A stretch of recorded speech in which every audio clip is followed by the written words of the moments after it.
Hey guys, I'm just going to be, I have to do some quick work right now, so I'll start in a few minutes. We'll be starting very soon. I'll just be solving questions, going through concepts and reviewing. It's quite a lot. It's, I believe, like 9 sections from the textbook. So I'll just be like screenshotting the textbook, going through different parts of it. And then as I, cover a different concept, I'll do the practice questions and everything on a whiteboard that I have on Miro. And that's basically how it'll work. Not sure how long the stream will last. It just kind of depends on how long it takes me to do the questions. Obviously, I don't want to waste your time either, so I won't be doing like all the questions. I'll probably do um well, I'll just show you. So I'll probably do so let's say like this is the section, right? This is the first one. The book, by the way, is by okay, this is 29. So the book is called Linear Algebra and its Applications by these authors. This version is the sixth edition. So anyway, this is like basically how the sections look. There's some instructional stuff, and then they'll have like all these different sections. Of course, there'll be some examples, but a lot of the examples aren't really, things that you can do until you know the stuff in the example. So it's like really not something that you can do on your own. It's just something you have to read through and understand. And then yeah, obviously the formulas and definitions throughout this as well. And then at the end, what they have are a few practice problems, which are like very, very few of them. And then after that, exercises, which is like, what a teacher would assign for homework. And then at the end, they have solutions to the practice problems. I do have the solutions to this, but I'm not sure like where those are exactly. So I'll just work through them, and then hopefully um it shouldn't be that big of a deal. And yeah, so that's the first section. And then there's 1.2, 1.3, lots of them. We can check the table of contents and just quickly see what all we'll be covering today. So this is what we're doing. We're doing the systems of linear equations, row reduction and echelon forms, and then vector equations and matrix equations, and connecting those two. Then we'll talk about solution sets. We'll skip the application part because that's like, I don't want to say a waste of time, but it's basically just the same stuff and a different flavor of the same ingredients that we've learned over here. And then there's linear independence, linear transformations, and then the matrices of linear transformations. And then same thing with 1.10. It's basically like 1.6. There's really nothing specially, special over there. It's just examples of different types. Obviously, we're not going to be doing the projects either. Actually, just out of curiosity, let's see what those are. Um, Actually, yeah, let it be. So this will be like the last section that we do. And then also some of the sections have these sorts of questions with like very large matrices that you can't easily work with. And they've got this T. I'm not sure what the T stands for exactly. Like obviously it's not the linear transformation T, something else. But I'm just going to probably skip these questions because they're very messy to actually work with.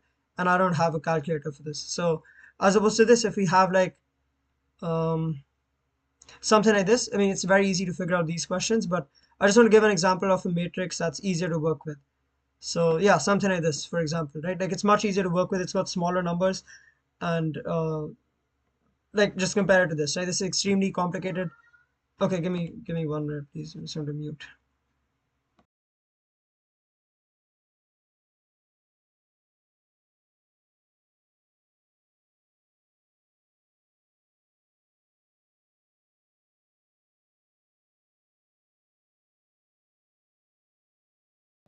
Sorry, yeah, I'm back now.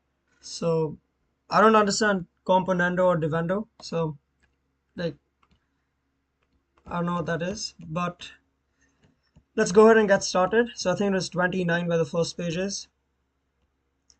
Yeah, over here. So these are linear equations, right? This is just how you write them. So basically like x plus 1 equals 2, that would be a linear equation.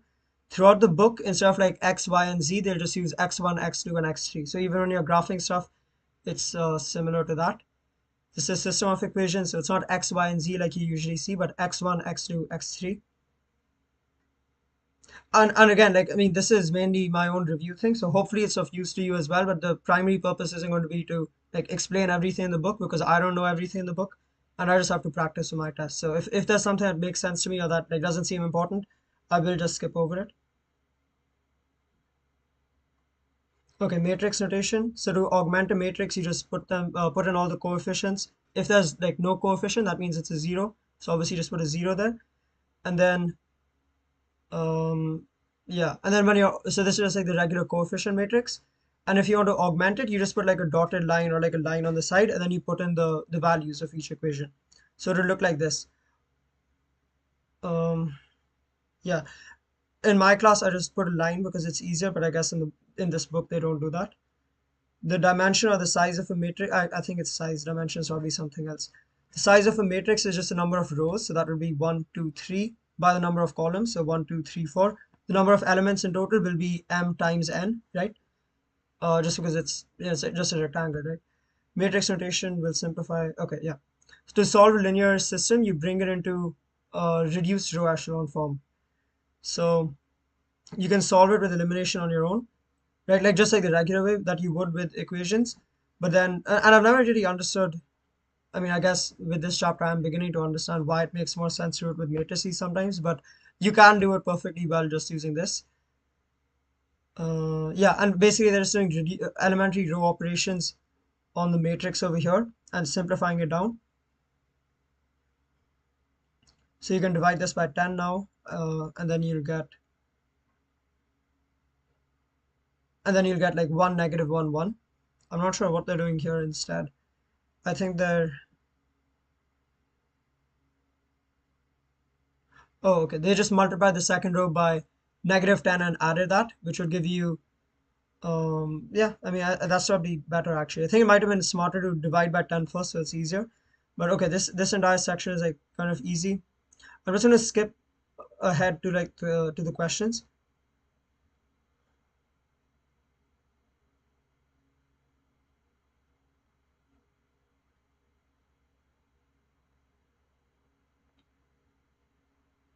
Wait, okay.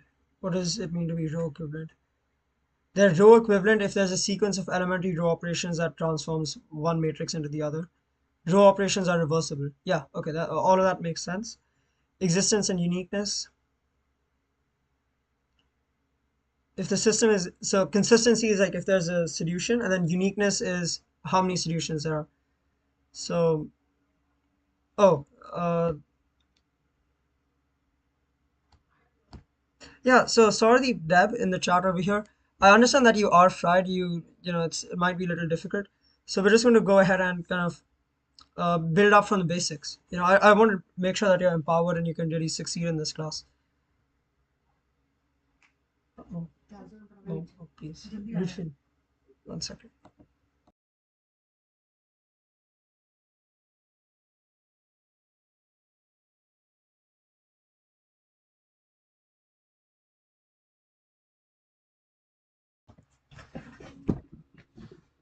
मैं हिंदी में भी बात कर सकता हूँ, लेकिन अभी शायद दूसरे लोग देख रहे हैं जिनको उतना अच्छे से हिंदी समझ नहीं आए। और वैसे भी इतना गणित है इसमें, इतने सारे टर्म्स है जैसे कि कंसिस्टेंट, यूनिक, वैसे चीज़ जो मैं शायद हिंदी में नहीं बोल पाऊंगा अच्छे तरीके से, तो वो मैं नहीं करूँगा इस वीडियो में। लेकिन और वैसे भी मेरा पहला भाषा तो अंग्रेज़ी ही है, तो मेरे लिए ज़्यादा तेज़ होगा अगर मैं इंग्लिश में सब बोलूँ। और क्योंकि मेरा रिव्यू करिए ना, सबसे ज़रूरी वही मकसद है इस चीज़ का। Anyway, we'll continue now with हाँ, हाँ, 5 लोग ही देख रहे हैं, लेकिन वो ठीक है अभी, क्योंकि सबसे इम्पोर्टेंट चीज़ यहाँ खुद सीखने के लिए मेरे लिए। Okay, so determinant of the following system is consistent.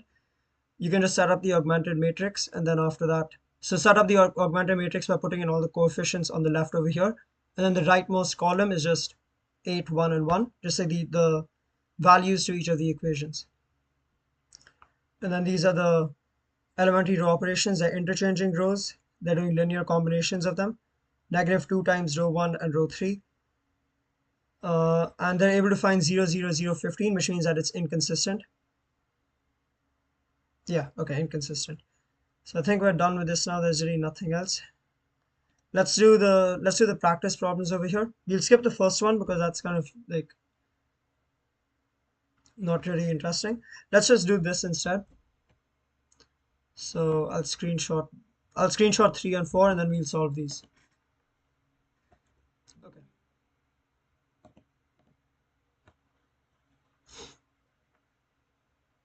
Sorry, the network's a little slow on this. So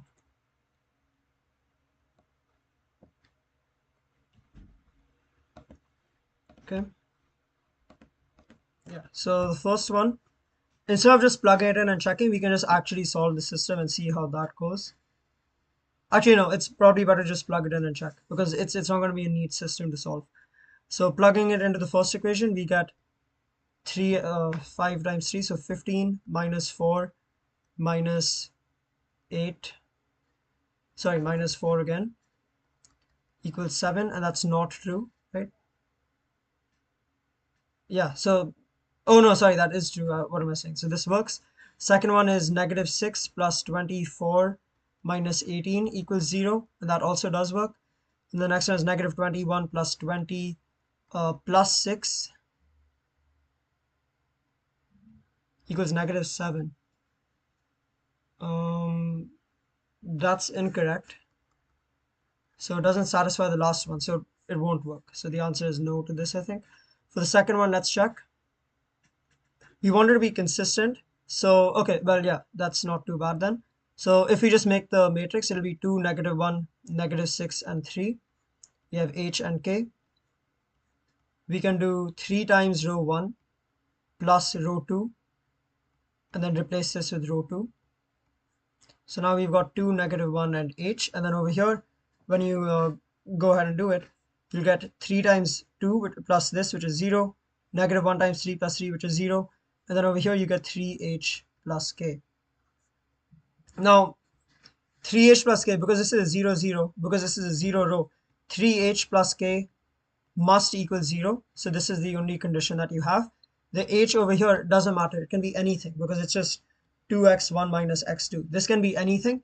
You just need to make sure that k will then equal negative 3h. Right? So this is the only criterion that has to be met, that has to hold.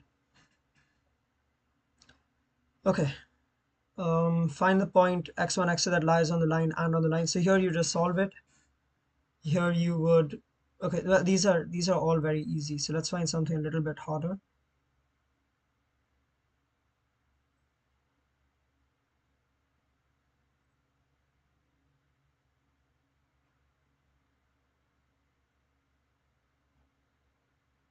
Oh, okay.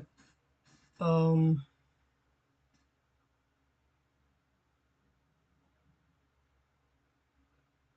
when they say, I don't know if we're supposed to do any reduced row echelon over here. I don't think they explain what it is. Oh wait, this is back substitution. I don't know if that was taught in 1.1 or 1.2. It doesn't really matter because obviously the test is on everything. But just to verify.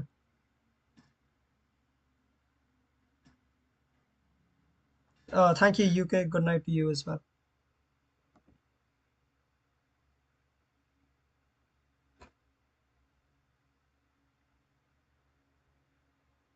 Okay, yeah. So they do I don't know what it's called, back substitution or something else, but you're going back and making it 1110.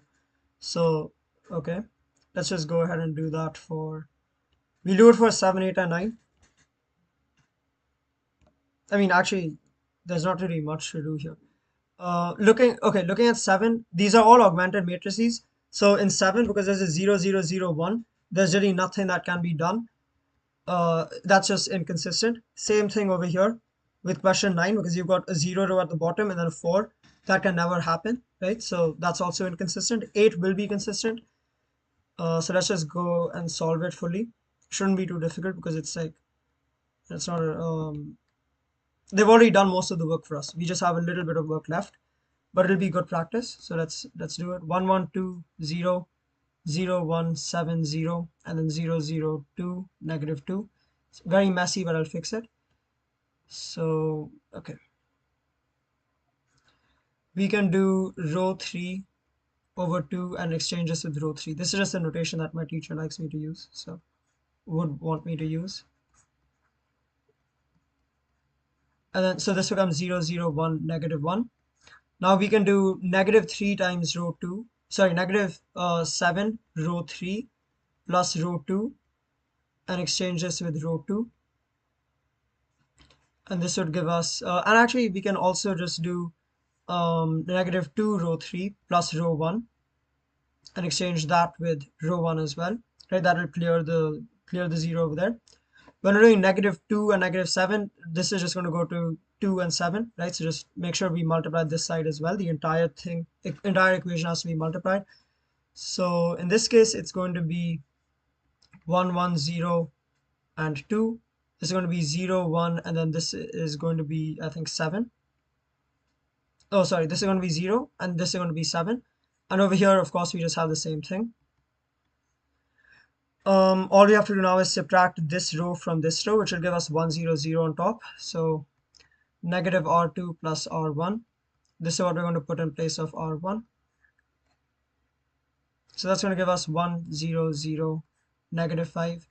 0, 1, 0 remains the same, and it's going to be 7. And then 0, 0, 1 will be -1. We can just plug this into like maybe the top one, just to make sure that it actually does work. -5 plus 7 minus 2 is 0. That's correct.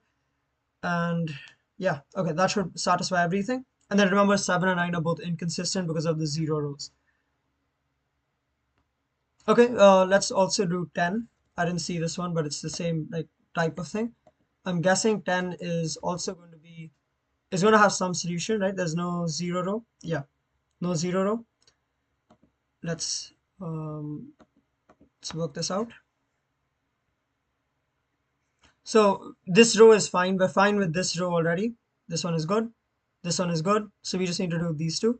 For the second row, we can just do, okay, I'm not going to write out all the steps this time, but essentially we're going to add this last row 4 times. That's going to give us 0, 1, 0, 0. And because this is 0 on the, like, when you augment the matrix, doesn't change anything here. This is already 0, 0, 1, 0, wait, 0, 0, 0, 0, 0, 1, 0. Yeah, okay, nothing much to worry about here. Now we can just add twice this row. Sorry, I should say twice this row, and twice -3 times this row, and that's just going to give you 1, 0, 0. I mean, because all of these are 0, it's very easy. Usually you'd actually have to calculate a little bit more, but we pretty conveniently get this as our answer. So we're done. X1, X2, X3, X4, they're all 0. That's the only solution to this. Okay. Well, and then later I think this means, because this is the trivial solution when each of the variables is equal to 0. So this is linearly, the columns of this are linearly independent. Okay, let's move on to something a little more challenging maybe. Okay, these ones shouldn't be too hard. These are all augmented matrices, so we want them all to be consistent. To be consistent, the two equations have to basically be the same. They're going to be infinitely many solutions over here. Okay, and oh wait, no. One sec. Of a consistent linear system. So in 23, you can have it. So okay, the main procedure you'd use here, I think, is just work it all out in reduce it to like echelon form. Actually, that's not been taught yet, so doesn't really matter though. And then just make sure that the either you get infinite solutions or you get exactly one solution, but you should not get a 0 row that's augmented with a non-zero value. So for example, in 26, the third row is -3 times the first row.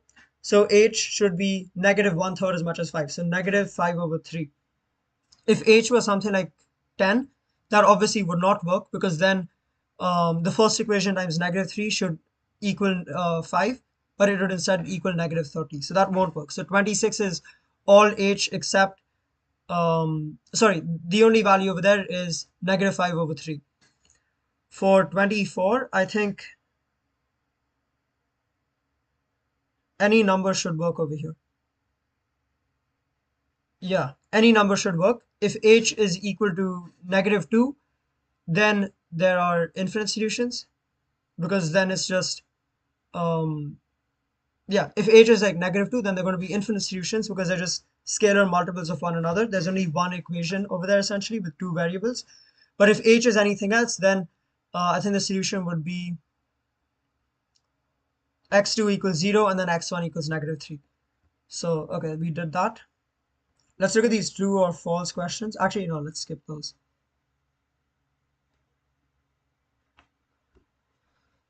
First one, so we'll do these ones now. The first one is just an interchange. You're just switching the first and the second row. The second one, what are you doing? So the second row is being changed. How is that being changed? You're adding something to it. Oh, I think you're doing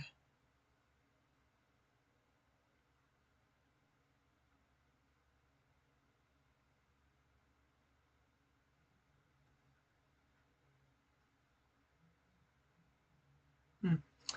Second row has to be involved in it somewhere, and then the third row, maybe.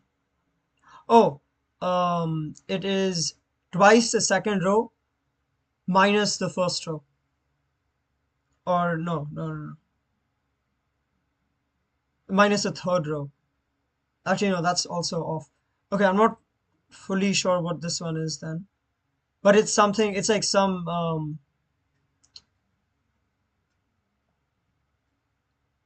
linear combination of rows. What is it called?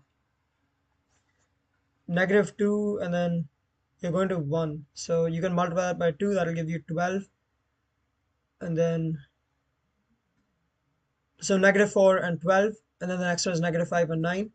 And if you subtract negative 5 and 9 from negative 4 and 12, you'll get 1 and 3, not 1 and negative 3. I don't know. It might actually just be a mistake in the book, or maybe I'm just thinking of it wrong. It doesn't matter. Over here we've got the last row being changed. The only way that can even happen is with 4 times the first row, and then you subtract that, right? So you're subtracting 4 times the first row, and that'll make it 4 minus 4, negative 1 minus negative 8, so negative 1 plus 8, 3 minus 4, negative 6 minus 0. So that's correct. That's the operation over there. In 42, you're changing the last row by adding 3 times the first row. And then because it's a 0 row with a negative 1 instead of a 0, you know that it's inconsistent.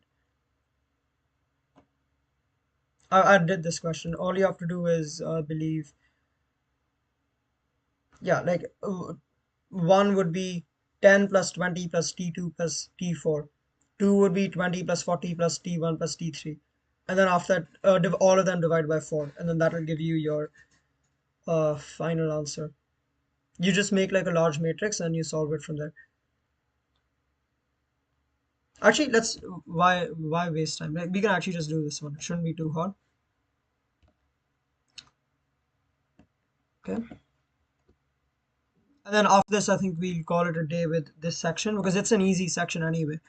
The easiest one. So we need to focus on the other ones. Okay, so we know they already gave us t1 and they actually made it nice and convenient for us. So 4t1 minus t2 minus t4 equals 30. Let's move on to t2. So using the same procedure, actually, we know that 4t2 minus t1 minus t what? Minus t3 is equal to 60. Then we know 4t3 minus t4 minus t2 is equal to 70. And then the last one is 4t4.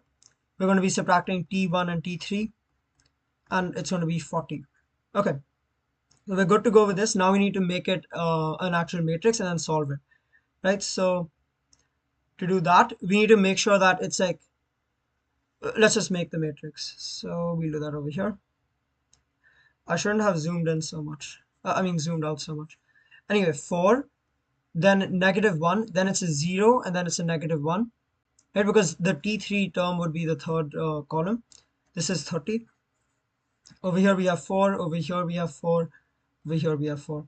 What do we have? We have negative 1, 0, negative 1, and 40. Over here we have negative 1, 0, and negative 1. And in the second one, we have negative 1, negative 1, 0, and 60, and then this is 70 over here. Okay, now we've got our matrix. All that remains to be done now is like actually, solving it.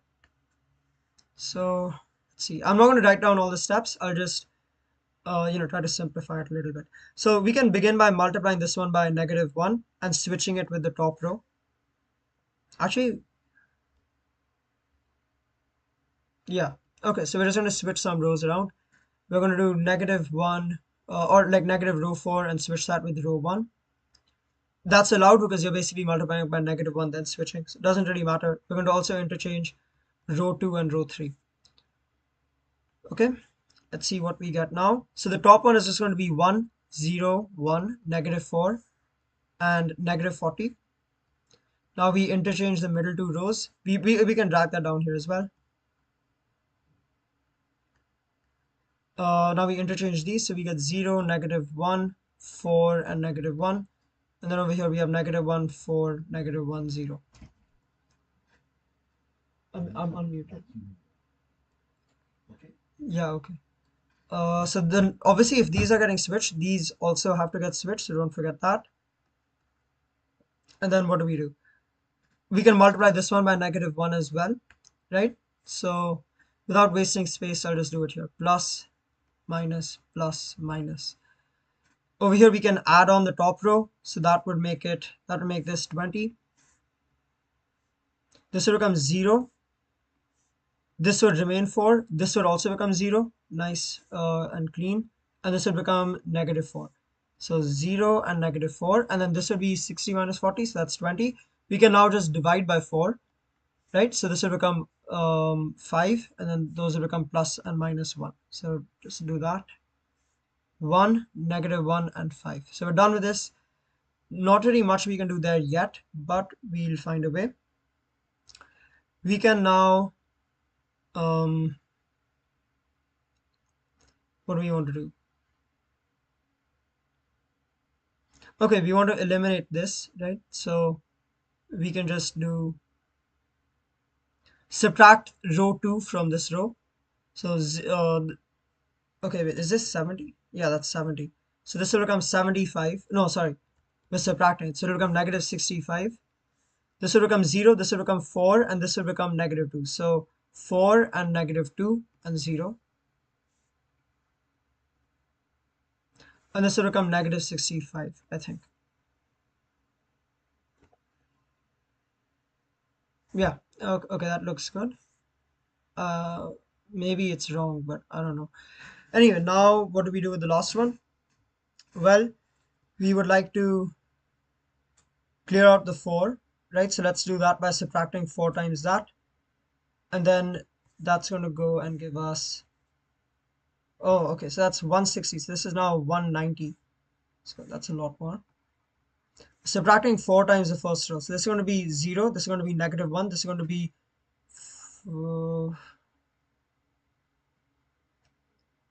-4 again. Okay. 0, this is -4. And then what else?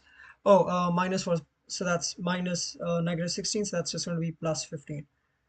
Okay, I think we did that right. I don't know. But now we can add this row and this row. That's going to make it nice and easy for us. Well, okay, not nice and easy, but little better. This now becomes what, 260? Plus 1 and -1 cancel out to give you 0 over here. This becomes -8. This becomes 16. So -8. We can now divide this by 8, but we can't divide 260 by 8. So we'll have to just deal with that.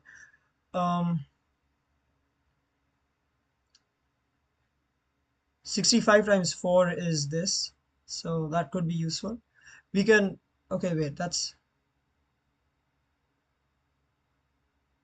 we can multiply this by 2 and then subtract it from here. And that will finally give us one of the values. So we're now adding 2 times this entire thing to this. So that's going to give us a 0 over here. We're now at 130, so 0. What did we do? We did twice this and added. So this will become -4. So this will just become 12. And now this will just become 130. And now we need to divide. Unfortunately, that's not very, convenient for us. So how do you do that? Okay, so we've got it in our like row echelon form. Now you divide this, then you subtract from here. Subtract this value from all of these, and then also subtract whatever this value is from all of these. Then you'd move on because you would have isolated x3 in the third equation. You would then do the same thing like this. then you do the same thing like this, and you don't even have to do it there because it's already a 0. So that's probably how you'd continue. But it's a little bit messy now. So uh, I don't, yeah, we're just gonna skip that. Practice problems, I think we did these, right? Yeah, okay, so we said it's consistent when k plus 3h is 0. I remember that. 3 for negative 2 is not a solution. Yeah, okay, so that's what we got. That was, I don't think that section went very well. It was a lot of wasted time. But there's nothing like particularly hard over here. Just be a little fast in solving it, right? There's nothing difficult with these matrices. Just figure out like what transformation happened. We didn't do 40. Um,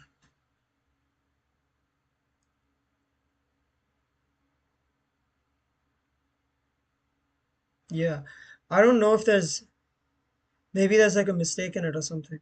Like that is possible because whatever you do to the second row, like whatever linear combination you do has to be with the third row because otherwise there'll be a non-zero x1 term. But what can you do with that? Like to go from negative 2 and 6 to, oh, oh, I'm dumb. They just divided by negative 2. Okay, that's obvious. Yeah, that is simple enough. Just a division thing. Okay, I think we're done with that now. Row reduction and echelon forms. Echelon forms.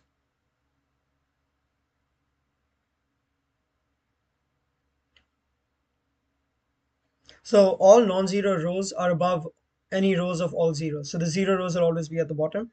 Each leading entry of a row is a column to the right of the leading entry of the row above it. Is in a column. Okay, it's not exactly one, it's just a column to the right. Yeah, I remember that. All entries in a column below a leading row are zeros. So that's basically in a triangular shape like this. Let's say there was an extra 0 row over here.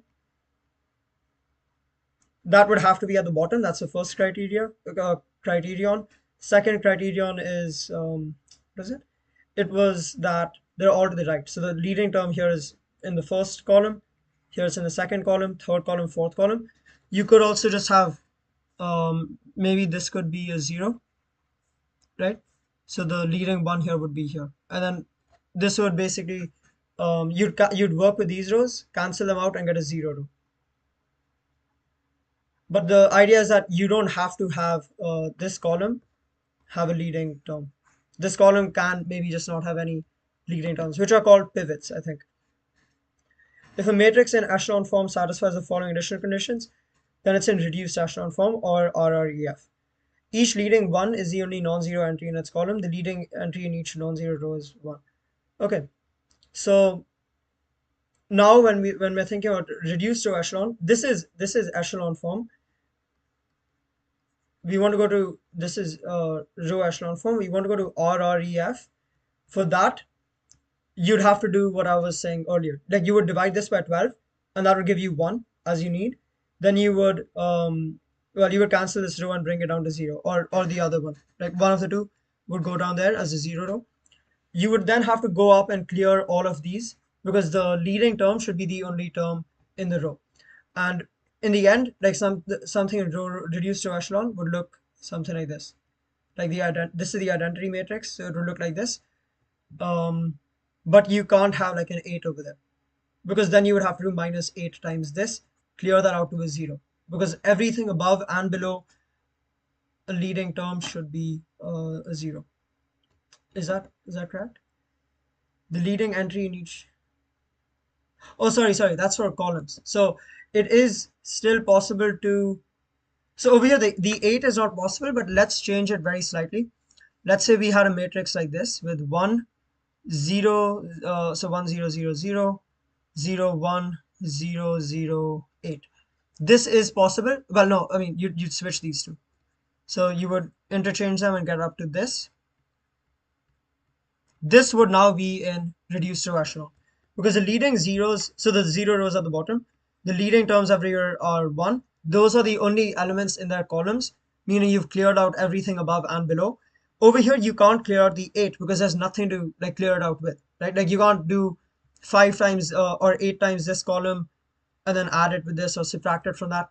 It won't work. It won't do anything because this is the only term.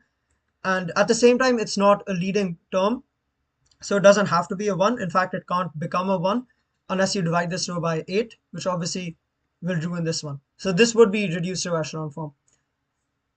Okay, so just checking that. An echelon matrix is one in echelon form. Yeah. Like, okay, there's like nothing too useful over here. In fact, the second matrix is in reduced echelon form. Okay. This, I mean, I don't know the notation, probably maybe it's a very common popular notation. I know the book uses it. I don't know if it's like, a mainstream thing. So for echelon form, the black boxes are basically the leading entries, right? And then these columns over here don't have leading entries. Like this one doesn't have one, this one doesn't have one, this one does not have one. The star entries can have any value, and obviously 0 is also a possible value over there. And the reason for that is because you can't cancel them out. Now, if you're doing something with reduced to echelon form, in any column which has a leading entry, um, like a non-zero value, everything above it and below it must be a 0, right? I mean, by definition, everything below it will have to be a 0 because the next leading entry will be to its right. And when it's to its right, that means everything to its left must be a 0. So like over here, for example, in this matrix over here, everything under this 1 has to be a 0 because because it's going from left to right, and everything to the, okay, whatever, I'm not explaining it well, but you hopefully you get that. And then above, you would just clear everything out. Each matrix is row equivalent to one and only one reduced echelon matrix. You can't, like, once you get this, there's nothing you can do to change it into another RREF form. It'll just be that one. Pivot positions. When row operations on a matrix produce an echelon form, for the row operations to obtain the reduced echelon form do not change the positions of the leading entries, since the leading entries are always in the same positions. Yeah, okay, so that makes sense. From a given matrix, whatever you do to it, in the end, once you get it into RREF, the leading ones everywhere are called pivot positions. A pivot column has something that has a pivot position. Every row can only have one. Um, each row can only have one pivot position, and each column can only have one pivot within it. So a pivot column is a column that has a pivot position. Sorry, a pivot position. And I believe every row until the 0 rows will be a pivot row. So there's no point in defining a pivot row because that's basically any row that isn't a 0 row. And by 0 row, like just to be clear, like that's referring only to the coefficient matrix, right? This is the coefficient matrix. If you made this an augmented matrix and put like values here, this would still be a 0 row because this does not have to be 0. This value over here does not have to be 0. It's just these coefficients that have to be. That's how it's defined. At least that's how I've learned it. Row reduce this to echelon form and then locate the pivot columns. Let's do this practice example because like we understand the definition now, hopefully, so it'll be good. And we can also work on the speed over here. Let me zoom in a lot. Okay. So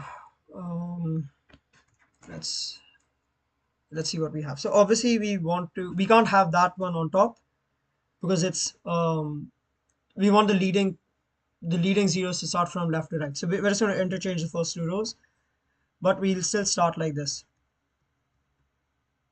This is not, wait, I should be a little neater with this. -1, 3, 1, -2, -3, 0, 3, -1, then 1, 4, 5, -9, -7. We can just, it's going to be like very tedious to do this, but it's fine. We're interchanging row 1 and row 4. This gives us 1, 4, 5, -9, -7. Same thing here, same thing here. 0, -3, -6, 4, and 9. So we're so far off to a good start. Now we want to clear out the 0 over here. So how do we do? And actually, we also want to clear out the 0 over here, the -2 over here, make it a 0. So how can we do that? We can do R1 plus R2. This is going to be our new R2. We can do 2R1 plus R3, and this will be our new R3. Once we do this, the first row will remain unchanged, so nothing new there. Second row will now become 0. Um, like, yeah, just these go here, right? So I'm working with this matrix here. We're not doing R1 relative to this, it's with this one. So it'll be 0, and then you'll have a 4 plus -2, which is 2. You'll have a 6. No, you'll have a 5 plus -1, which is 4. Then you have a -6 next to that, and then you'd have another -6. In the next one, you would have 0, 5, 10, I think. Sorry, this is the third row. So there would be 1, 0. There would then be a 5. There would then be a 10. There would then be a -15, I think. And then there would be another -15. And actually, I'm already noticing something interesting here. Hopefully, you are. Actually, I might be wrong. So, no, no, yeah, it's correct. And then the last one will just be the same, right? The last one was already something like this. Yeah. So 0, -3, -6, 4, and 9. These two rows are actually the same thing. They're just like scalar multiples of one another, right? By a factor of 5 halves. So we can do -5 halves, 5 halves times R2 plus R3. That's going to give us a 0 row, and just exchange this with R3. Okay. So, or I mean, just put that into R3. Then we'll have to switch as well. So 1, 4, 5, -9, -7. Then we have 0, 2, 4. You know what? Let's just be a little. We'll also divide this by 2. So 1 half R2, and we're replacing that with R2.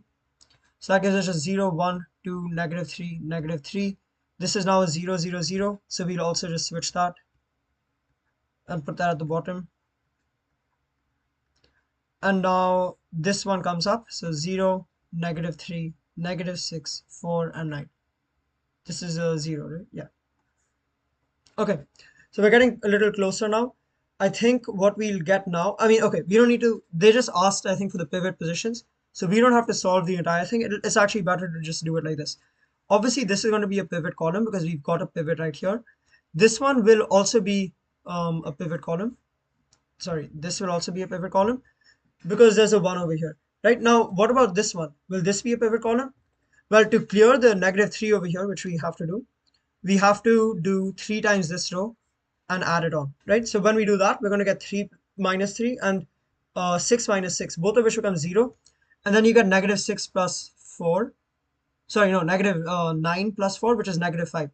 And then you can divide by -5. So this will be a pivot column as well, this entire thing. So column 1, column 2, column 4. What about column 5? Uh, I don't think it's going to be a pivot column because again we're multiplying this by 3, so this will become -9 plus 9, which is 0. So there are only 3 pivot columns over here, and we're done. Right? We're almost there. We just have to like add the. Actually, yeah, I should have just done it. The last step remaining here, I think, to make it into echelon form, is to do 3 times the second row added to the third row.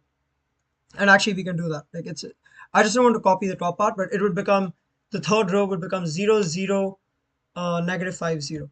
And then we're done. We've got 3 pivot positions in columns 1, 2, and 4. 1, 2, and 4, yeah. Pivot columns 1, 2, and 4, yes. And what was the final answer? Huh? Oh, wait, I think they.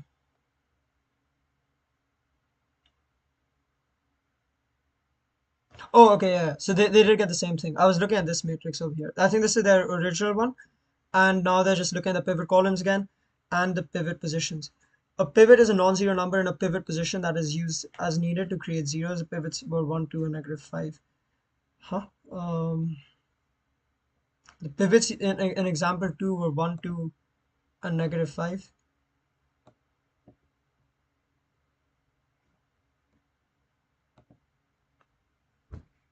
What? Oh, 1, 2, and -5. Those are the pivots that we came up with. The pivot positions are just those spots.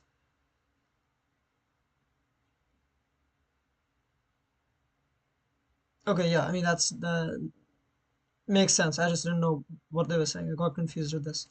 The row reduction algorithm, the algorithm that follows consists of 4 steps. It reads a matrix in echelon form. A fifth step makes it reduced echelon form, which is, I think, like going back and clearing everything. We illustrate the algorithm by example. So, I mean, we should know this. Believe with the leftmost non-zero column, that is this is a pivot column. The pivot position is at the top, and then select a non-zero interchange moves.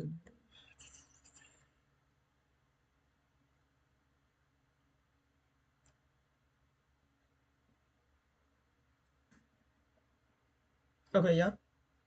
We interchange the rows, then you use row replacement operations to create zeros everywhere. Yeah. Okay, so that's what we were doing as well. Cover or ignore the row containing the pivot position and cover all rows if any above it. Apply steps 1 to 3 to the submatrix that remains. So, okay, then what you're doing, and it's a little hard for me to show this, but you're just basically taking out this entire row and this entire column, right? And then you're doing it with this new matrix that comes here. Um, yeah, because these are all going to be zeros. I think once you clear it, they're all going to be zeros, so you can ignore that as well. And then do the same process again and again and again, and then you see what pivots you get. Okay, fine. Yeah. Now, one important thing I should say to note is that because you've got because you can only have a pivot in you can only have one pivot in each row. You can only have one pivot position in each column. You get right. So the if it's a square matrix, you can have a pivot in every row and every column like this, right? If you have more rows than columns, then the maximum number of pivots you can have is the same as the number of columns that you have. And the and if you've got alternatively more columns and rows, the maximum number of pivot columns you can have is the number of rows that you have. So some of them won't be able to get pivot positions, right? And that just makes sense because you can't have two pivots in one row, you can't have two pivots in one column. So the max is always going to be the minimum of the number of rows and the number of columns. Okay, it's fine if like that doesn't make sense to you or if no one heard that because I just need to like learn it for myself. Um, okay, yeah. Let's move on to the next one. Solutions of linear systems. Once you get into the reduced echelon form, there are three variables because the augmented thing is this. Okay, and now we talk about basic and free variables. So the column that does not have a pivot position, or the columns, obviously there can be more than one. So the non-pivot columns, basically, those become your free variables. Those are variables that mean you can like, change them, and then the other variables will change according to them. And what that essentially means is that there is not going to be just one solution, right? There will be a solution, but there'll be infinitely many solutions. And the nature of those infinitely many solutions are determined by the free variables. Over here, there's a pivot column in the first column. The second column is a pivot column. The third one is not a pivot column because there's no leading, there's no leading entry in the third column, right? And so, yeah, I think that's it, right? Anything else? And that's in RREF. You have to get there first and then see. The statement x3 is free means you're free to choose any value for x3. Once that's done, then these other equations, and yeah, so you'll just express x1 and x2 in terms of x3. Find the general solution over here. So we know that x5, I think, x5 will have to equal 7 from the last row. Then you can plug in that value of 7 over here, -1, so this becomes 10. So now you know that x3 minus 8x4, 2x3 minus 8x4 is equal to 10. So x3 minus 4x4 is equal to 5. So x3 equals 4.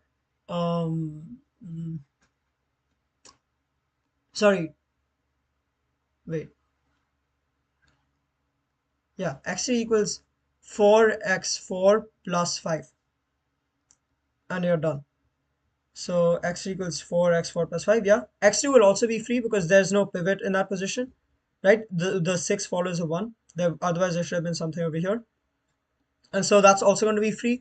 To actually like find x1 in terms of constants x2 and x4, you have to plug in the value of x5 that you got. You have to plug in the value of x4, which is just x4. But then you also have to put in x3, and we know that x3 is 4x4 plus 5. So once you plug all of that in, then and only then can you get x1. And now you can see that it's all in terms of x2 and x4, right? x2 is free, x4 is free, and then the 7 is fine because it's a constant. Parametric descriptions of solution sets.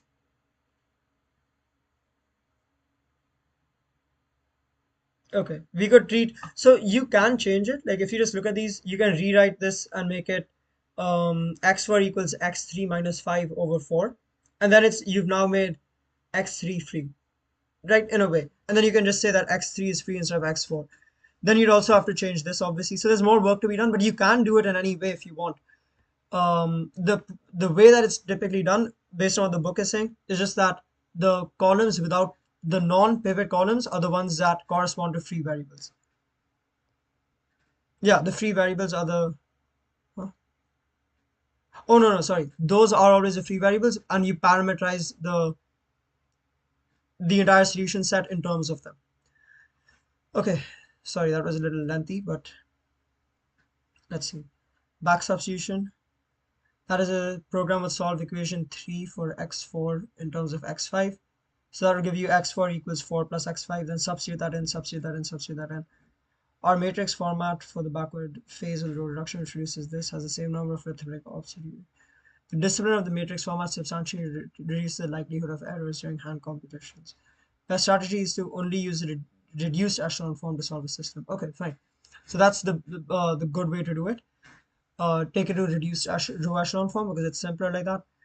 Let's see. Although a non-reduced echelon form is a poor tool for solving a system, the form is just the right device for answering two fundamental questions. Okay, so yeah, and those two fundamental questions are obviously existence and uniqueness, right? Just based on that. Existence is if it's consistent. And if you have a zero row that's equal to zero, then it is still consistent. If you have a zero row that's not equal to zero, then that's never going to happen. So that's inconsistent. And then um, uniqueness depends on pivot columns because that's like free variables, right? If you've got a column that that's not a pivot column, then that variable is going to be free. And it's when something is free that you kind of run into trouble, right? Yeah. Actually, let's just read through this and see. The existence of a solution is already clear in 8. Also, the solution is not unique because they're free variables. Yeah. Okay. Perfect. Um, so a non-pivot column means that that answers the question of uniqueness, and then looking for zero rows is what will answer the question of existence. When a system is in echelon form and contains no equation of the form 0 equals b, every non-zero equation contains a basic variable with a non-zero coefficient. Either they're completely determined or at least one of the things. Okay, yeah, let's see this. A linear system is consistent if and only if the rightmost column of the augmented matrix is not a pivot column. That is if and only if an echelon form.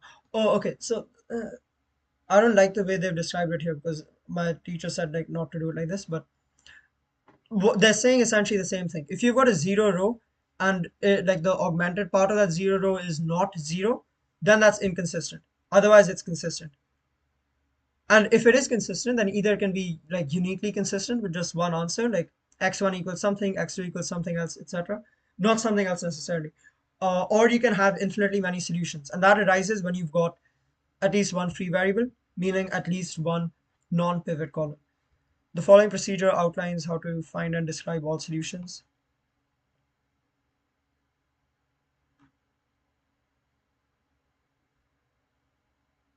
Okay, and this is like exactly what we thought through earlier. If you row reduce the augmented matrix to get the matrix here, the solution set is x3 is free. Okay, again, this is an augmented matrix. It's annoying when there's no line because you can't tell at first glance, right? So this is an augmented matrix. So system of equations, you can now check. Okay, and you can always check by just plugging it into the original equations, but you can be confident. Okay, so we're done reading the section. Let's do these practice problems. In question 1, so that's the augmented matrix. So the non-pivot column is the third one. So x3 will be free, and we can just say x2 equals x3 minus 1, and then 1 minus 3 times x3 minus 1 minus x3 equals 0. So just solve it from there. Find the, find the general solution. Okay, another way to think about it is, and I'm not fully sure if this is, but okay, there might be like exceptions to it, but I think in general, it, and just logically it should make sense. If you've got more columns than rows in a matrix, you can't ever have every column being a pivot column. So you will have free variables. So if there is a solution, there'll be infinitely many solutions. That also makes sense looking at it like this, because that means that you've got more variables than you do equations. And uh, it's impossible to determine exactly one solution for that, right? Like if you've got two variables and one equation, there's not just one solution, there's a line of solutions. Same thing with all the if you've got like three variables and two equations, so that's fine. Suppose a 4 by 7 coefficient matrix for a system of equations has four pivots. So that means each of the rows has a pivot position, so it is consistent. Yes, so it is consistent. How many solutions are there? Well, there are only four pivot positions, so there are only four pivot columns, meaning there are three free variables. So there are definitely, whether it was three or one or 100, there are going to be infinitely many solutions. Okay, these don't seem that bad, I think.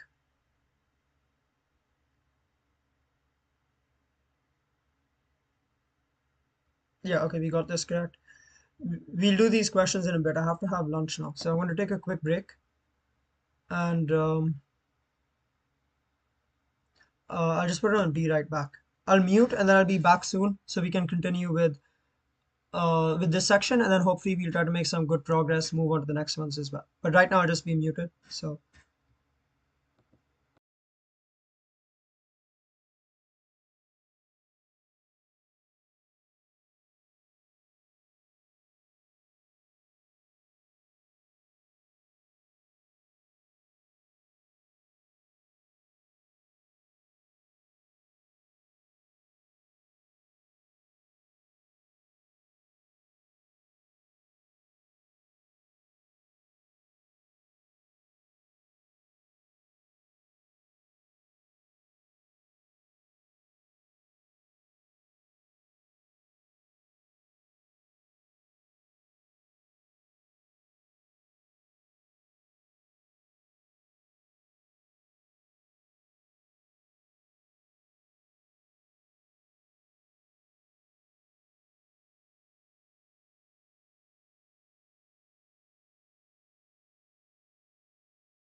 Okay, yeah, let's continue now. Sorry about the delay.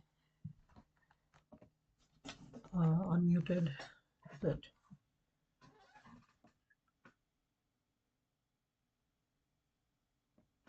Okay, yeah, it should all be good now, I think.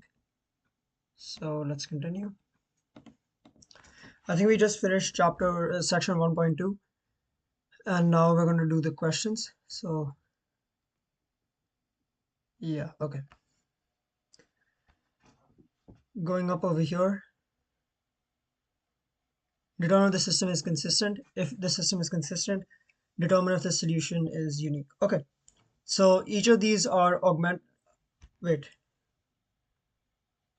let me just like look over from the beginning and see, and then we can proceed from there. So the first one is in echelon form, definitely, but it's also in reduced row echelon form because um yeah, because there's nothing above and below, the zero rows are at the bottom. C that way also seems to be fine. uh B is not okay because you would have to subtract that one. So the first row's x3 would have to like be cancelled out because you shouldn't have anything above. That's in echelon form then, but it's not in reduced row echelon form. So it's B is row echelon, A and C are both. And then D is obviously not reduced to echelon form because you don't have twos, but it is still in echelon form, I think. Yeah, it's still in echelon form because you're still going in the same way. But you should, like, if you were to do this in reduced to echelon form, you'd obviously not have leading terms around one, all that sort of stuff. Now, number two is, again, it is in, I think it's in both. It's definitely in row echelon form, but I think it's also in reduced to echelon form because there's no zero above the one. So that seems fine. Isn't B the same as, B is the exact same thing as A in the other part, right? So yeah, I mean, same idea. I don't know why they repeated the same question, but that should be in both reduced and regular row echelon form. C, I don't think it's in either because, yeah, I mean, C is wrong. It's in neither of them because you should have the one and the one cancel out, and then that should be a zero row, and then that should be at the bottom. Over here in D, there's nothing we can do about the fact that the first column is just, you know, not a pivot column. But besides that, it all seems good. It's not in reduced row echelon form, but it is in row echelon form. Okay, I was just checking all that, that none of that was too difficult. Let's look at three. Let's look at what it says for 3 and 4. Row reduce the matrices to reduced echelon form. Circle the pivot positions in the final matrix and in the original matrix, and then list the pivot columns. Okay. Well, instead of doing that, let's just think it through. Maximum number of pivot positions in. Wait, one sec. Are these augmented? No, these aren't augmented. So, you would have three pivot positions, meaning you'd have a free variable. I'm assuming both of them are consistent. Maybe they're not both consistent, and I don't really know. Okay, I think 4 is consistent. If you add the first and the third rows and then you subtract twice the second row, you get a zero row. So then there should be, by that logic, I think there should be two free variables, and then 3 will have one free variable. So yeah, I mean, and then based on those free variables, you can figure it out. Determine the possible echelon forms. Now we're on question 5 of a non-zero 2 by 2 matrix. So if it's non-zero, that just means it's not 0, 0, 0, 0. So you can have,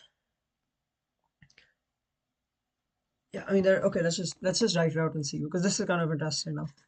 I think the board is reconnecting. It should be good now.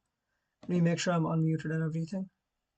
Yeah, uh, I think I am. It should be. I hope it is working. Yeah. Okay. Anyway, so it's a 2 by 2 thing, right? So they're saying it's not a zero matrix, so it's not going to be like this, and we want to have it in echelon form. So we can have, let's say there is a zero row. That zero row is going to have to be at the bottom. And then on top we'll have our, something like this. Or alternatively, we can have something like this. The square indicates like a leading term, a leading entry. Alternatively, we could like not have a zero row, right? That would be completely fine as well. In that case, though, this would still have to be a zero. This can now be anything, and then this will be a leading term. I think that's it. I don't think there's anything else, right? There shouldn't be anything else. Yeah, that should be it. Okay. Repeat exercise 5 for a non-zero 3 by 2 matrix. So now we're going to do it like this instead. Well, there are three equations and there are two variables. So first of all, we can make it a lot thinner than that. Let's say we have, so yeah, I mean, we can have something like this and then something like this.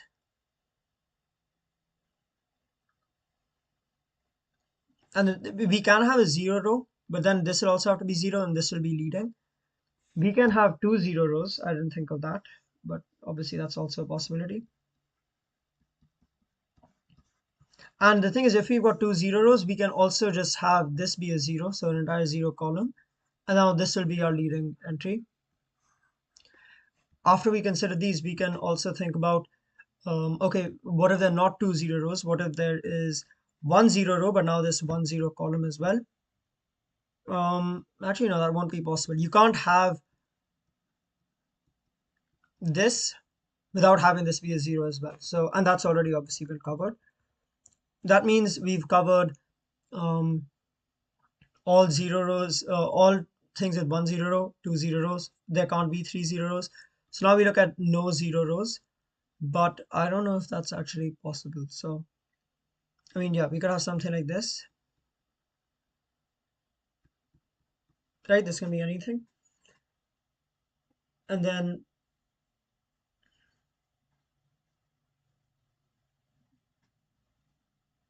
yeah, because you can't have a leading entry here or here. So the leading entry has to be to the right. So either you don't have anything or you have to have your leading entry here. Now the next row will have to be a zero row. So again, it should just be these three options that we've shown out here. You can't have a 3 by 2 matrix without having one zero row after you bring it down into row echelon form, I think. Okay, and I think these are still interesting questions to do because they're a little, little theoretical. You have to kind of think through them a little bit. Now let's see these ones.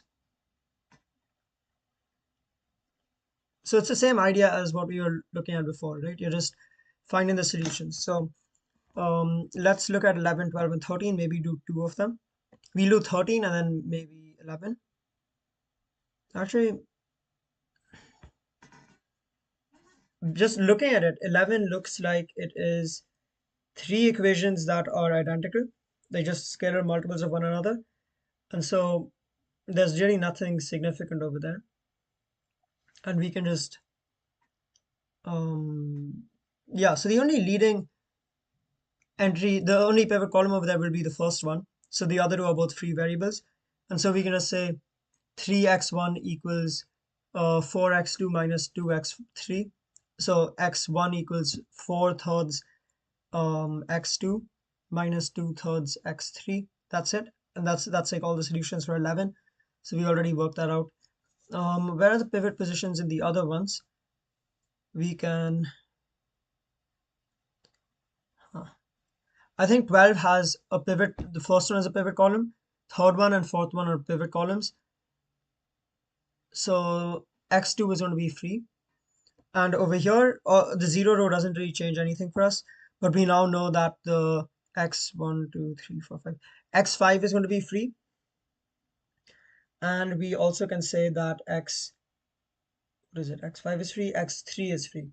And so everything would be an x5 and x3. 14, on the other hand, again, there's a zero row. We know that x5 is not free over here, but x3 and x4 are free. So we would write, something to the effect of, not some, what am I saying? We would write x2 equals 2 plus 6x3 plus 4x4. And then you would plug that same value for x2 into the first equation, along with obviously x3 and x4 to figure out whatever x1 is. And then you'd have your what's it called? What is it? You would have your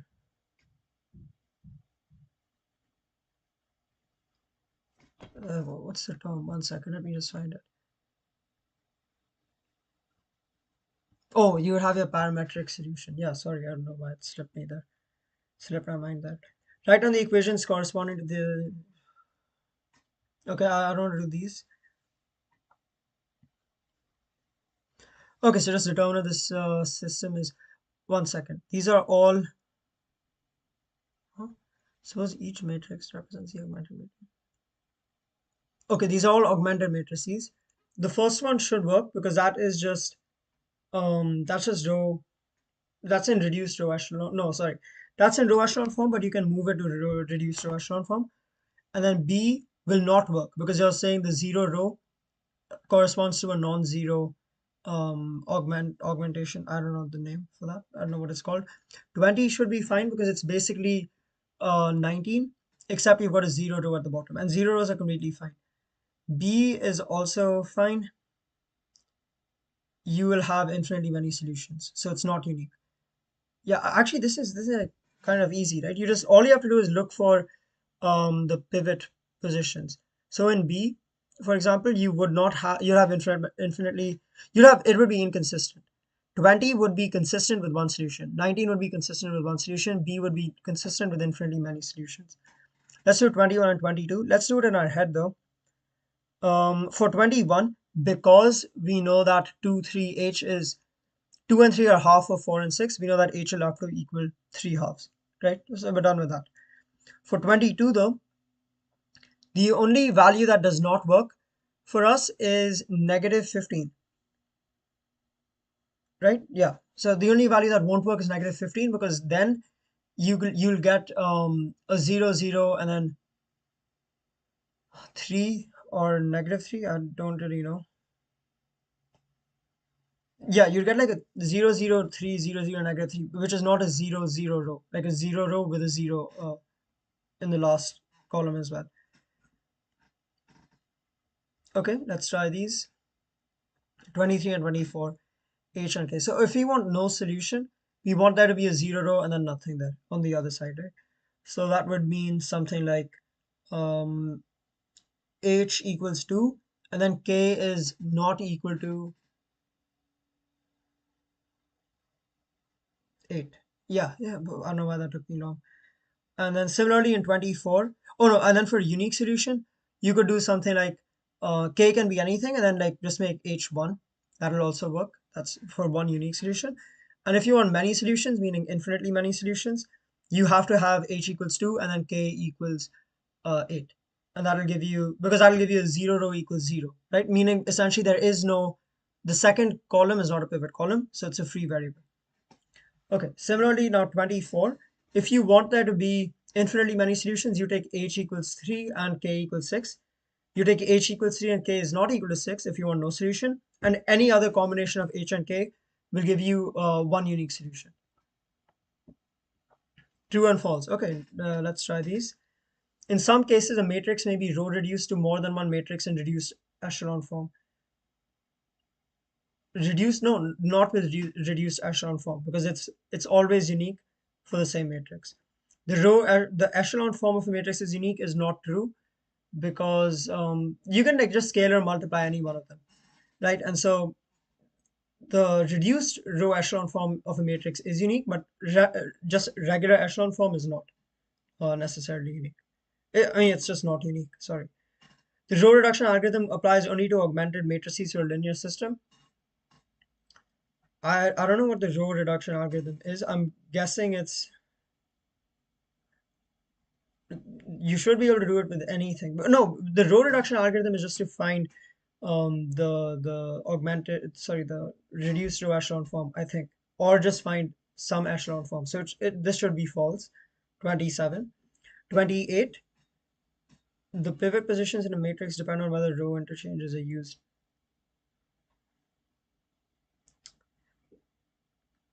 Pivot positions come from a reduced row echelon form.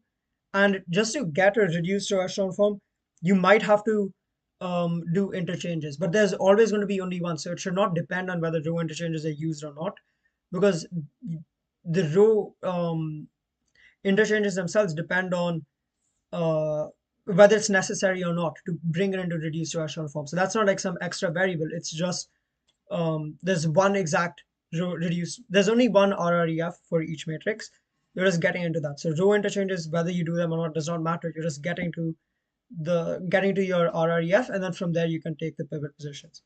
Pivot positions are the leading terms, which will be ones in a RREF. 29, a basic variable. Yeah, that's correct. Reducing a matrix to echelon form is called the forward phase, and then going back to row to RREF is the backward phase, because now you're going back up and you're clearing out the columns this way, going up.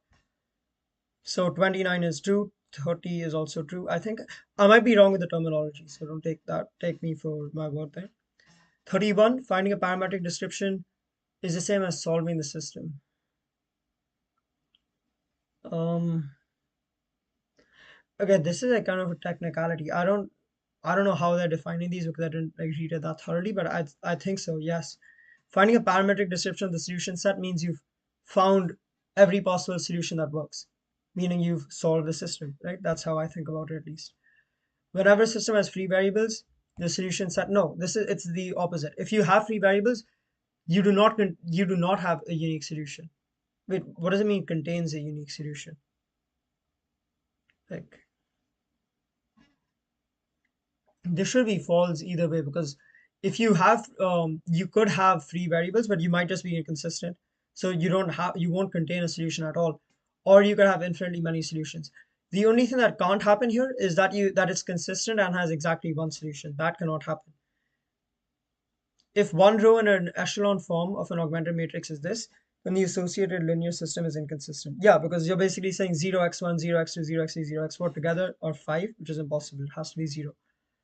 A general solution of a system is an explicit description of all solutions of the system. I don't know, that's just terminology. Suppose a 3 by 5 coefficient matrix has 3 pivot columns. Is it consistent? Well, think about it, right? You're a 3 by 5 matrix, so you've got 3 pivot columns, meaning you've got 3 pivot positions, meaning 3 of your rows have pivots in them. So yes, you are consistent. Suppose the system has a 3 by 5 augmented matrix whose fifth column is a pivot column. If the fifth column is a pivot column, that means everything to the left is 0. So now it has to be inconsistent because you've got 0, 0, 0, 0, and then something that's not 0. And we just saw that, right? That's inconsistent. For 37, suppose a coefficient matrix of a system of linear equations has a pivot position in every row. Explain why this system is consistent.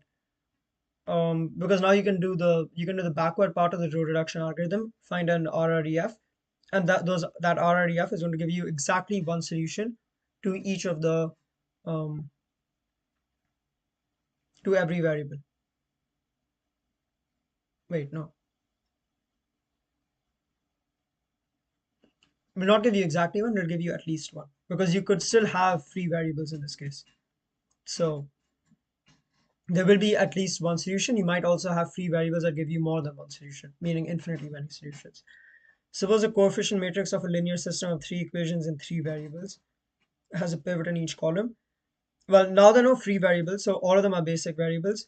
You can, because there's a pivot in each column, and there are 3 rows, because you know there are 3 equations, that's the 3 rows. There are 3 variables, that's 3 columns.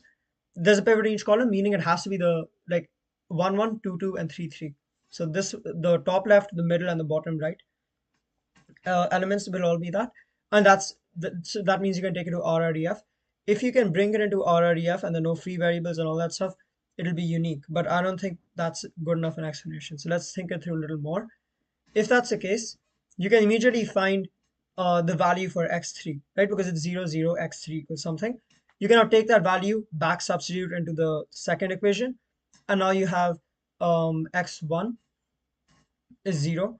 I mean 0x1 plus some number of x2 plus some number of x3, but you know what that some number of x3 is. So you can put that in and find it. Then you can plug that in and the x3 value into the top row, and then you'll get unique solutions. And the reason it's a unique solution again is because there are no free variables over here. You got x3 already. It's not x3 in terms of x4, it's x3 as a number. You have the value of x3. What would you have to know about the pivot columns in an augmented matrix in order to know that this linear system is consistent and has a unique solution? You would have to know that each pivot column,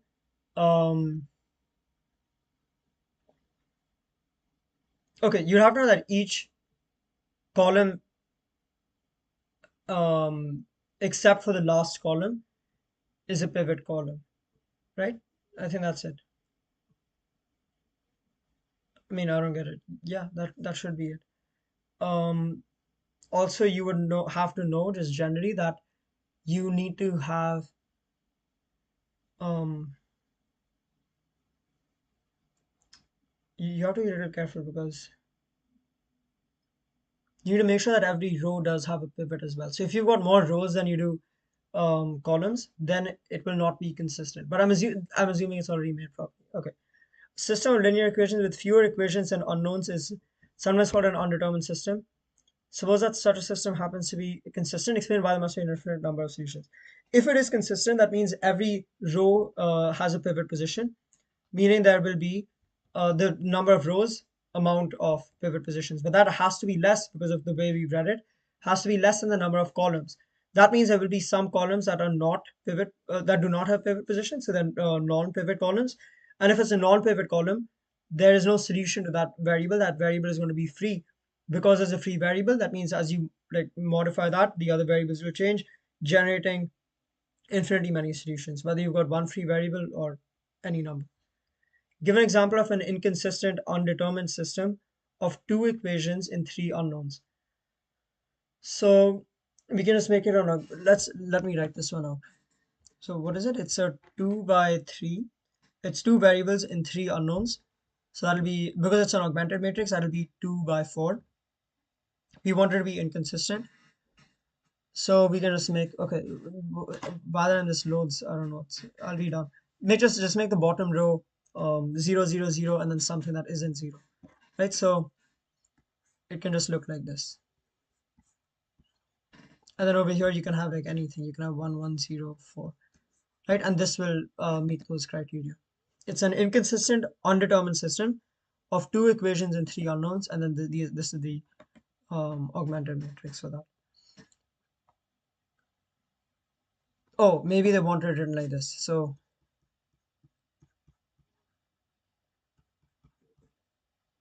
um, oh, okay. Yeah, we could just do this. 2x1 plus 2x2 equals 9, right? Because now you know that once you actually do stuff with this, you'll see that you get a 0, 0, 1, 0, 0, 0, 1 row, which invalidates it essentially. Okay, almost done now. System of linear equations with more equations and unknowns is sometimes called an overdetermined system. Can such a system be consistent? No, it cannot. And we just did this. We just discussed this like 2 minutes ago. Suppose an n by n plus 1 matrix is row reduced. Approximately what? Huh? Okay, this, I have no idea what this is. I don't know what flops mean. This was somewhere in there like numerical note, but that I'm not doing that. Okay. Suppose the experimental data are represented by a set of points in the plane. An interpolating polynomial for the data is a polynomial whose graph passes through every point. In scientific work, such a polynomial can be used to estimate. Um, okay, that doesn't matter. We just need to do it over here. So, but I mean, this isn't hard. We just have to make a system, right? 12, 15, and 16. So,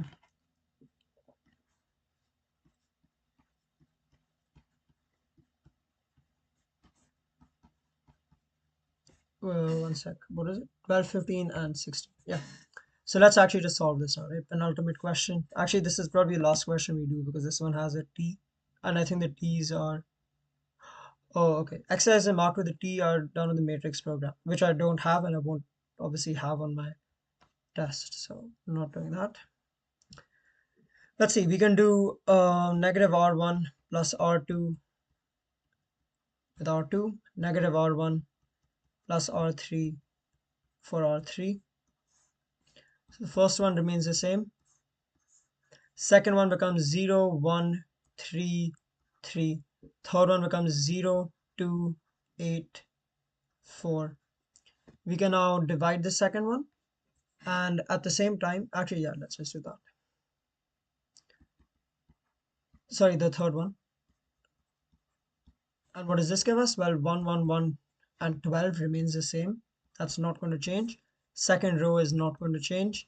This one is going to change to 0, 1, 4, 4. Sorry, not 4. It should be 2. Yeah. Oh, mistake there. This is a 3. It looks really bad. I'll fix it.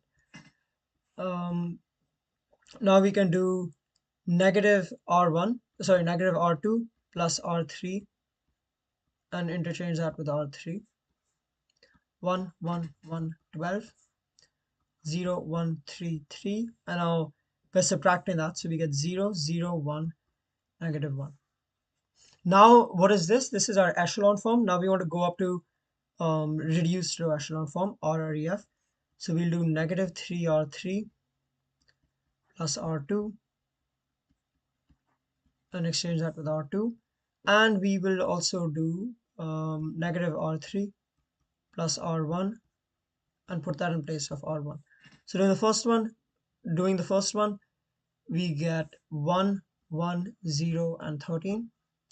In the second one, we get, so now we're doing negative 3, so that will be 6 over here, 0, 1, 0, and then of course this is like this. Now just one last thing to do, right? Negative R2 plus R1 with R1, and this just gives us 1, 0, 0, 7 augmented, 0, 1, 0, 0, 0, 1, 6, negative 1, and now we are done. So I think that should be correct. Let's just quickly check it. We got 7, 6, and negative 1. Does that work? If we put it into the second one randomly, 7 plus 12 minus 4, 7 plus 8, 15. Yeah. Third one, 7 plus 18 minus minus 3. Give me 1 second.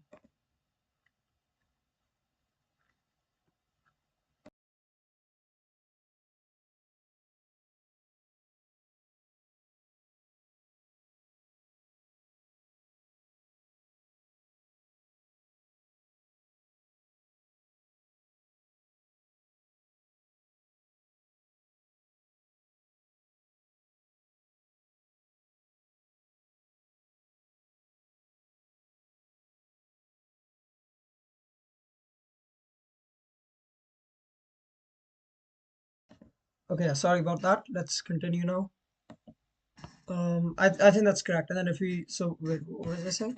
6, 7, 6, and negative 1.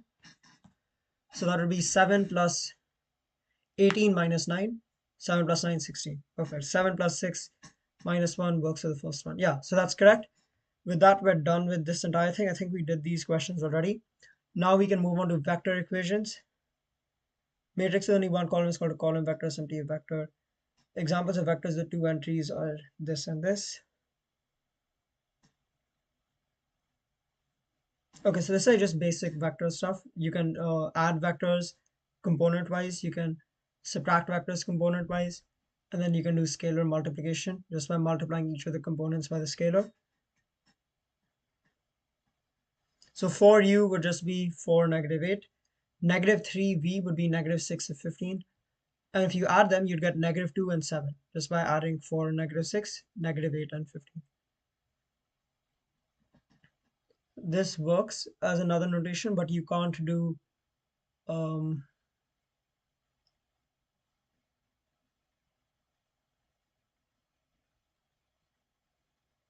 okay, and this is not the same thing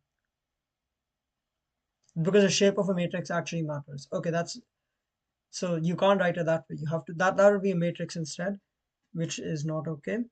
Instead, it should be like with bracket notation. Okay, that's completely fine. Let's take a look at the next one now, which is geometric representations of R2.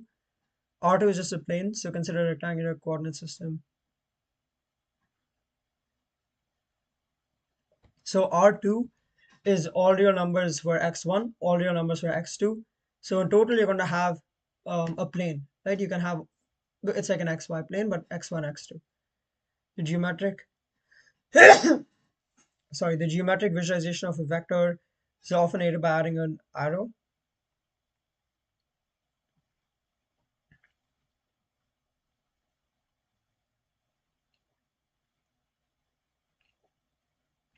Okay, I mean, none of this stuff is that interesting, so let's skip. Display the vectors. So, okay, u would be um, 3 to the right, 1 down. 2 would be like twice as far from the origins, just scale it up by 2, meaning 6 to the right, 2 down. Negative 2/3 would flip the direction and then make it 2/3 as well. So it would be 2 to the left and then 2/3 up.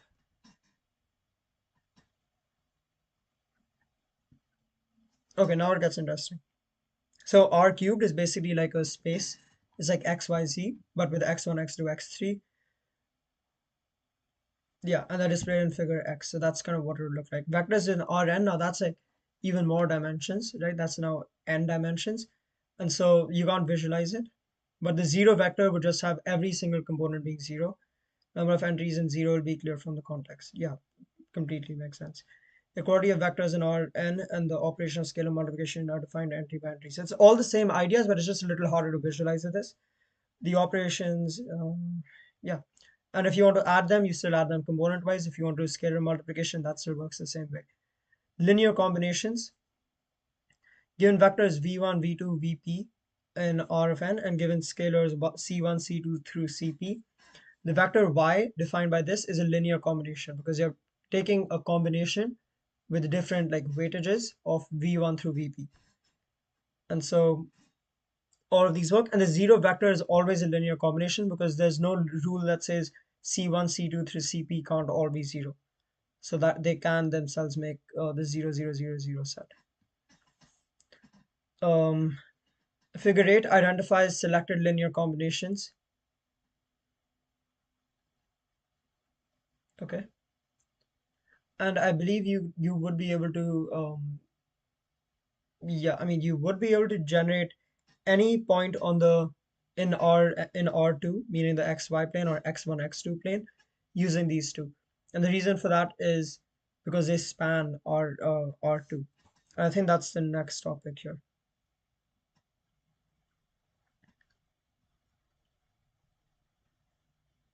And also like for any of them, if you set it up as V1, like okay, if you write it, so this is what we want to do, right? We want to check if any vector is,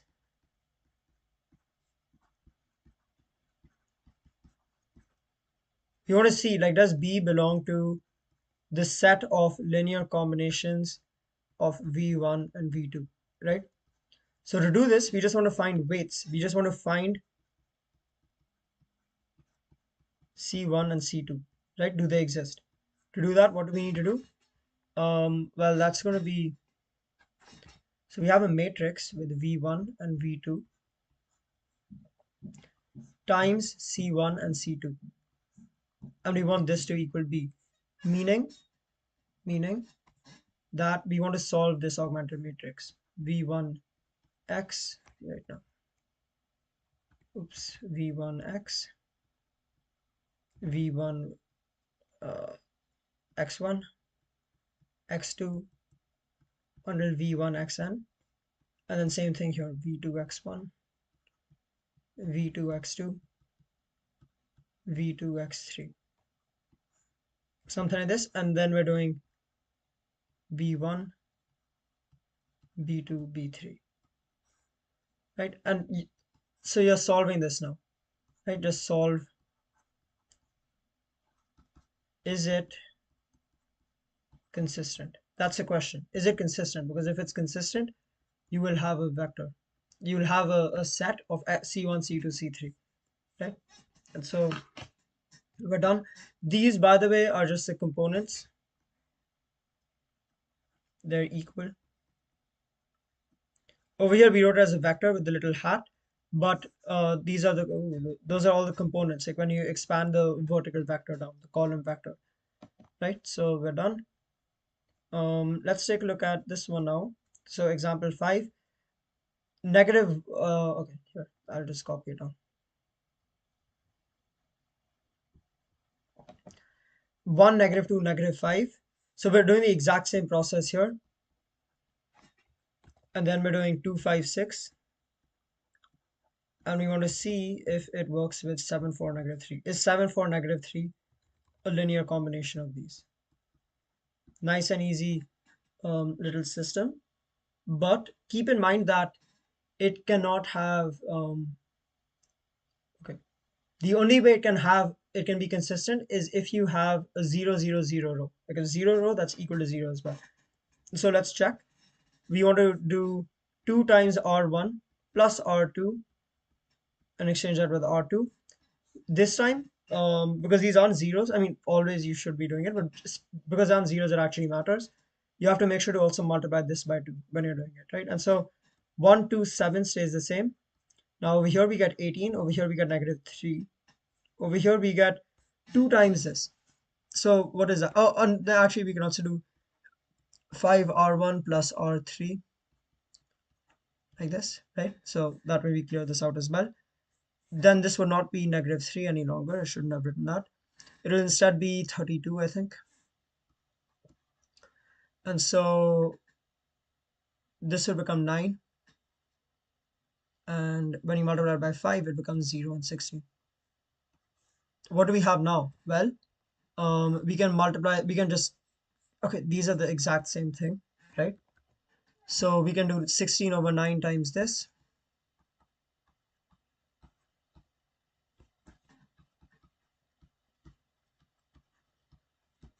And this is going to give us 1, 2, 7, 0, 9, and then, okay, and then we can also do 1/9 R2, right? So now we have 0, 1, 2, 0, 0, 0. We need the 0, 0, 0 because if we have something that isn't 0 over here, then it's obviously inconsistent. Now we already know it's consistent. We're done. But we should just find the weights, right? I think the question is asking for that.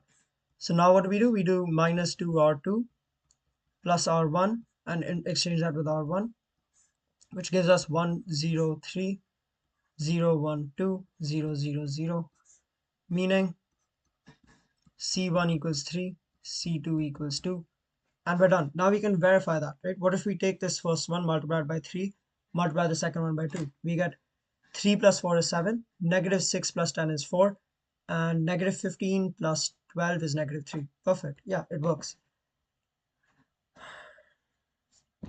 Okay.